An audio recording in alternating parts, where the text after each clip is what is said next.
Hi everyone, welcome back to Code Step by Step. My name is Anil. In this part of Angular, we will learn how we can apply validation on a template driven form. So first of all, let me show you what we are going to achieve. So here you can see that we have a form. So if I just enter some values inside it and then I am hitting on a login button, here you can see that this is uh, displaying some values, right? That's working fine, there is no issue.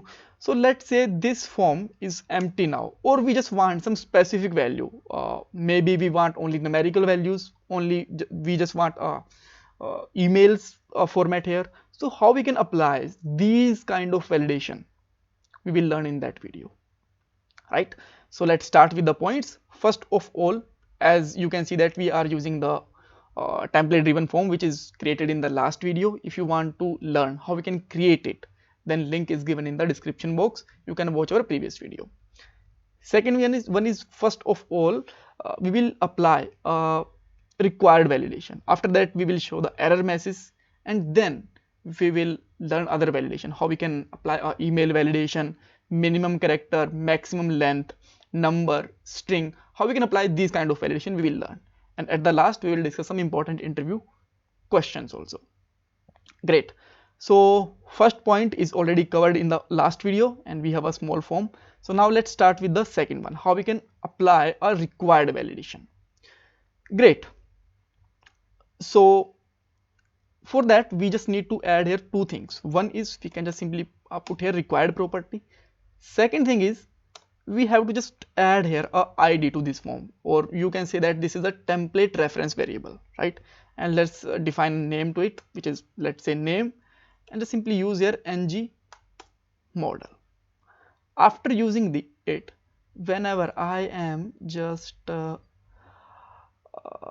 checking its HTML, here you can see that this form is invalid. Why this is invalid? Because this is the required field. If I just enter something inside it, that time it will be valid. Here you can see that, right? This is the valid and touched. So behalf of this property we can show error message. So this is valid or not. So let's see how we can do it, and I will also show you how we can disable or enable this login button whenever any field of this form is invalid, right? So what I'm just going to do, I am creating a span here, and inside this span we have a string. Let's say please enter valid input. Fine. And we also have to add here star ng if, and here I can simply put here our form id, which is name dot invalid. If this is invalid, then what we can do here, we can show this text, right? Otherwise this will be not visible. So by default here you can see that this text is visible, and if I just enter some input, then it will be invisible from here. This is good, that's okay. We can just add here some color also. So let me add here color, which is, let's say, style color is red.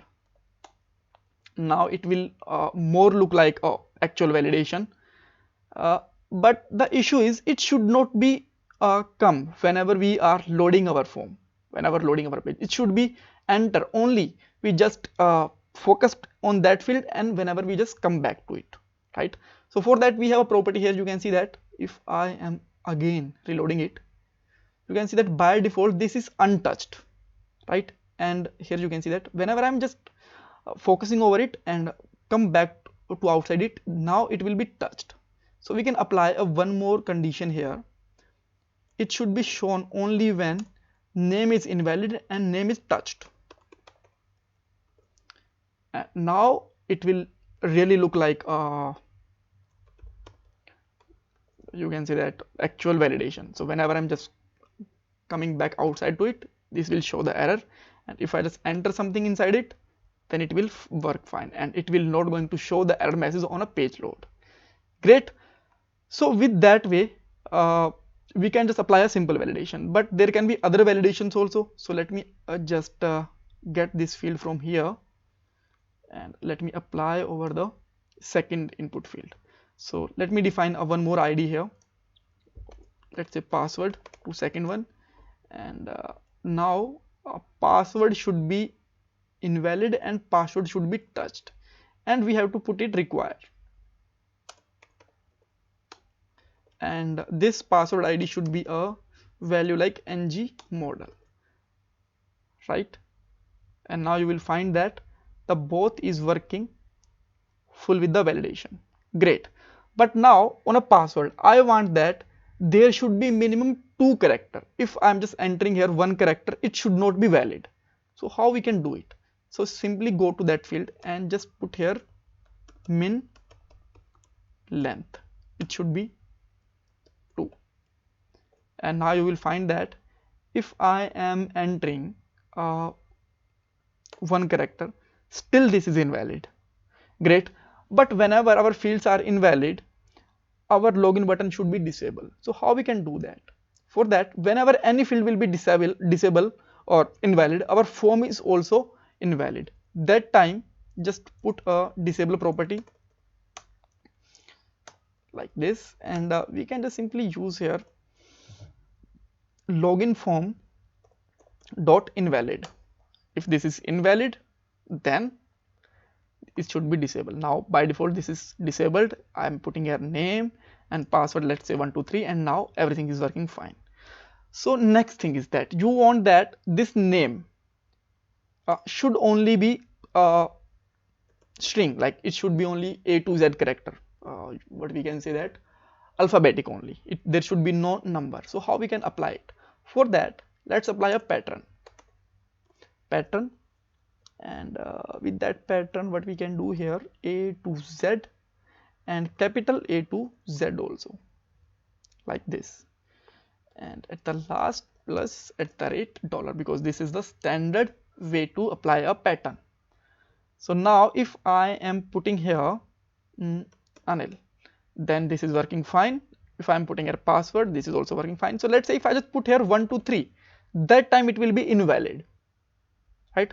With that way we can also apply a invalid option. So let's say you want that it should be email address only, there should be a email pattern. So what we can do here, just remove it and put here email, and now if you just put any other input rather than an input, let's say 123 ABC, then it will be invalid. And if you just put here abc@test.com, that time it will be valid. So that's all for this video. We got lots of things. So if just someone asks that how you can apply some custom validation, so the answer is we can use a regex, like we just used here. Let me just undo this code pattern. We can use here regex for numeric, alphanumeric, or any kind of pattern, and our validation will be applied. Great. So that's all for this video. If you still have any kind of query, you can ask me in the comment box, and please don't forget to subscribe my channel.